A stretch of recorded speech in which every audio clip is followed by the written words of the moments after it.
Friends, welcome. मैं जितेंद्र चौधरी आप सभी का स्वागत करता हूं। आज हम बात करने वाले हैं त्रिकोणमिति की, ट्रिग्नोमेट्री की। त्रिकोणमिति ये एक बहुत इंपॉर्टेंट टॉपिक है। बोर्ड एग्जाम्स में, कंपटीशन के एग्जाम में इसके प्रश्न आते रहते हैं। इसके अलावा जो अवकलन और समाकलन की प्रश्नावलियाँ हैं उनका बेस ही त्रिकोणमिति है। तो ये टॉपिक बहुत इंपॉर्टेंट है, इसलिए इसको थोड़ा ध्यान से पढ़ना। और जितना हार्ड आपको लगता है उतना हार्ड है नहीं। इसमें फॉर्मूलों को बहुत ही अच्छे तरीके से और ट्रिक से समझा दिया जाएगा ताकि आपको याद रहेगा, रटना नहीं पड़ेगा। हम देखते हैं त्रिकोणमिति। सबसे पहले त्रिकोणमिति का उपयोग क्यों करते हैं, इसके लिए हम उदाहरण देखते हैं।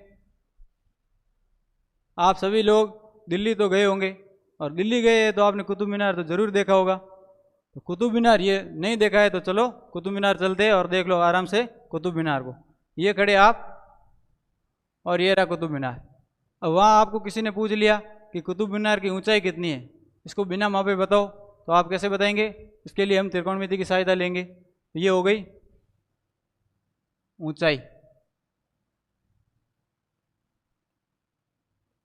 उसके बाद अगर आपको ऊंचाई दे दी जाए और पूछ लिया जाए कि आप यहाँ से कितनी दूरी पर कुतुब मीनार स्थित है, या आपसे कितनी दूरी पर कुतुब मीनार स्थित है, ये हो गया दूरी। तो इसके लिए हम त्रिकोणमिति का उपयोग करेंगे। तो इसकी डेफिनेशन क्या हो गई कि वह गणितीय पद्धति या वह गणितीय तरीका जिसमें ऊंचाई व दूरी को ज्ञात किया जाता है वो त्रिकोणमिति हो गई। अब त्रिकोणमिति का किस वर्ड से बना है, इसका सही अर्थ क्या होता है वो देख लेते हैं।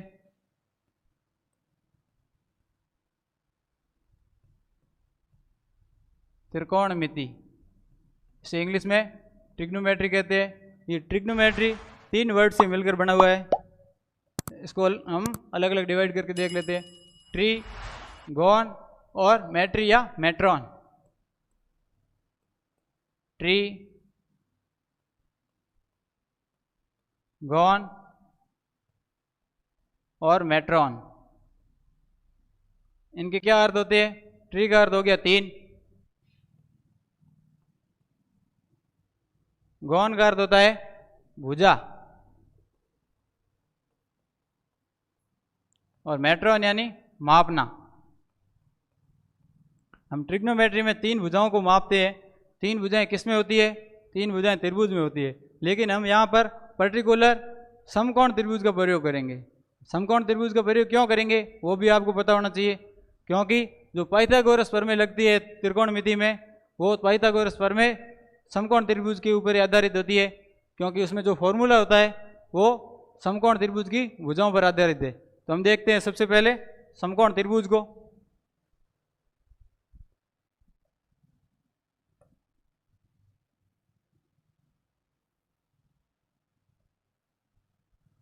ये बना लिया समकोण त्रिभुज।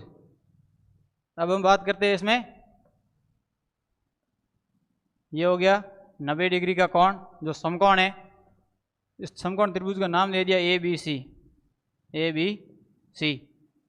और ये कोई भी एक दूसरा बचा हुआ कोण है, इसको थीटा मान लिया। ये हो गया थीटा। अब थीटा के सामने की भुजा ये हो गई सम्मुख भुजा।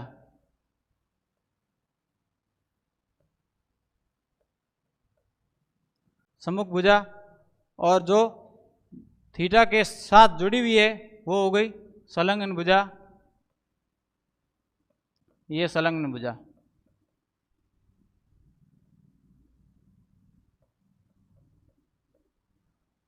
अब हम बात करते हैं समकोण त्रिभुज की 3 भुजाओं के नाम के बारे में। इनके क्या क्या नाम है? ये तो हमने थीटा से इसका रिलेशन बताया है, लेकिन इनका नाम नहीं है। सामने की भुजा सम्मुख भुजा है, इसको हम कहते हैं लंब। जो थीटा के सामने की भुजा है वो लंब हो गई, और जो संलग्न या इससे जुड़ी हुई भुजा है वो हो गई आधार। ये आधार। और जो 90 डिग्री या समकोण के सामने की भुजा है वो हो गई कर्ण। इस समकोण त्रिभुज में सबसे बड़ी भुजा होती है वो कर्ण ही होती है। इसकी लंबाई बाकी 2 आधार और लंब से ज़्यादा होती है। और इन 3 भुजाओं पर एक फॉर्मूला है, उसको पाइथागोरस फॉर्मूला या पाइथागोरस प्रमेय कहते हैं।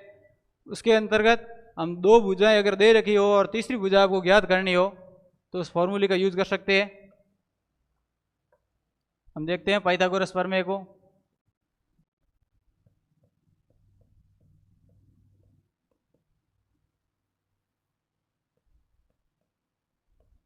ये हो गई पाइथागोरस प्रमेय। इसका फॉर्मूला होता है कर्ण स्क्वायर बराबर आधार स्क्वायर प्लस लंब स्क्वायर। इसमें अगर कर्ण ज्ञात करना हो तो ये डायरेक्ट फॉर्मूला यूज करेंगे।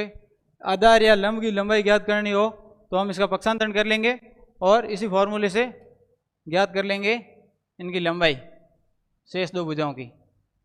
ये हो गया पाइथागोरस फॉर्मूला। अब हम इसके बाद बात करने वाले हैं त्रिकोणमिति की। त्रिकोणमिति और त्रिकोणमिति में कितने फलन होते हैं या त्रिकोणमिति अनुपात क्या है, इन सब की बात करने वाले। अब देखते हैं सबसे पहले त्रिकोणमिति अनुपात की।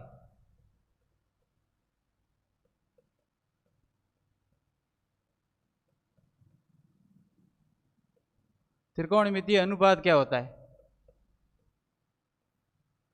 समकोण त्रिभुज की भुजाओं के अनुपात को त्रिकोणमितीय अनुपात कहा जाता है।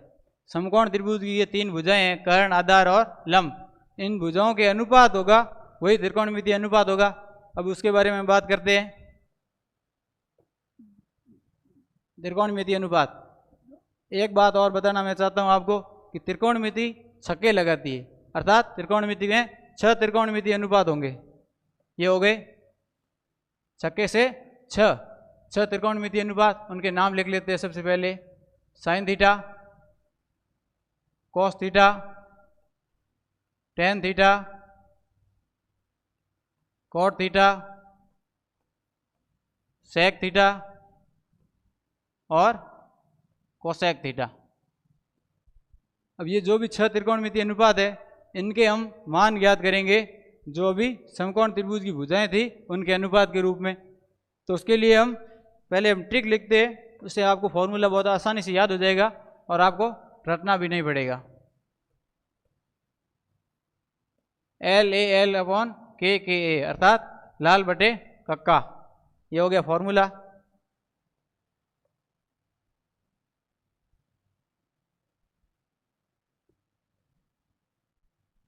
जैसा कि अभी आपने देखा है 6 त्रिकोणमितीय अनुपात होते हैं, इसकी हमने पहले भी बात कर ली थी।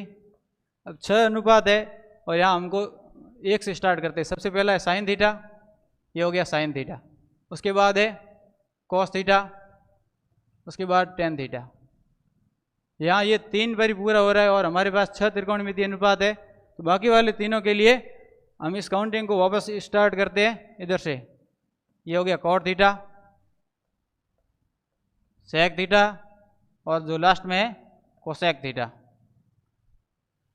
यहाँ मान लिखते हैं साइन थीटा का। साइन थीटा हो गया एल अपॉन के। यहाँ जो एल दे रखा है, एल का अर्थ हो गया लंब। उसके बाद ए है वो हो गया आधार और के अर्थ हो गया कर्ण। इसका ये शॉर्ट रूप दे रखा है ट्रिक के लिए, हम इसको यूज करते हैं। साइन थीटा हो गया एल अपॉन के, लंब बटा कर्ण। लंब बटा कर्ण। उसके बाद हम बात करते हैं कॉस थीटा की। ए अपॉन के दे रखा है, ए से आधार और के से कर्ण। उसके बाद टेन थीटा एल अपॉन ए, ये हो गया लंब बटे आधार। उसके बाद कॉट थीटा, इसके लिए हम वापस उल्टा स्टार्ट करेंगे, व्युत्क्रमानुपाती। यहाँ हम एल अपॉन ए की जगह ए अपॉन एल लिखेंगे। ए का आधार और एल का हो गया लंब, ये आधार अपॉन लंब। उसी प्रकार सेक में के अपॉन ए, कर्ण अपॉन आधार। उसके बाद हम बात करने वाले हैं कोसेक थीटा की। कोसेक थीटा में के अपॉन एल, कर्ण अपॉन लंब। ये हो गए 6 त्रिकोणमितीय अनुपात और इनके समकोण त्रिभुज की भुजाओं के अनुपात के रूप में इनका फॉर्मूला लिख दिया है। अब अगर आपको डायरेक्ट पूछ लिया जाए साइन थीटा कॉस थीटा इनके मान, और समकोण त्रिभुज बना के इसमें लंब या कर्ण की या कोई भी तीनों भुजाएं दे रखी हो तो उससे हम ये त्रिकोणमितीय अनुपात ज्ञात कर सकते हैं।